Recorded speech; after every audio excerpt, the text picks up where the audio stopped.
স্থানীয় সময় শনিবার বিকেলে দক্ষিণ কোরিয়ার প্রেসিডেন্টকে অভিশংসনে পার্লামেন্টে ভোটাভুটি করতে প্রস্তাব উত্থাপন করেন বিরোধী ডেমোক্রেটিক পার্টির নেতা পার্ক চান-দাই। এ সময় তিনি বলেন, ইউনের কারণে ৩রা ডিসেম্বর রাতে হঠাৎ করেই দেশটির গণতন্ত্র থমকে যায়। ১৯৮০ সালে সামরিক আইন জারির জেরে দেশটির ইতিহাসে রক্তক্ষয়ী সংঘর্ষের কথাও স্মরণ করিয়ে দেন তিনি। ইউনকে ক্ষমতা থেকে সরাতে ২০০ এমপির ভোট প্রয়োজন। তাকে ক্ষমতাচ্যুত করতে হলে ক্ষমতাসীন দলের অন্তত ৮ এমপিকে নিজের পক্ষে টানতে হবে বিরোধীদের। এরই মধ্যে যার ইঙ্গিত পাওয়া গেছে।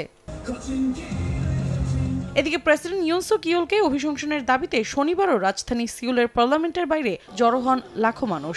নাচ, গান আর অভিনব সব উপায়ে প্রতিবাদ জানান তারা।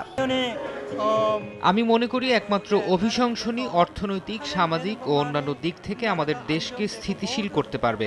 আমি মন থেকে বিশ্বাস করি দেশের জন্য দেশপ্রেমের জায়গা থেকে কিছু করার এটাই উপায়। আমি আশা করছি এটা ঘটবে।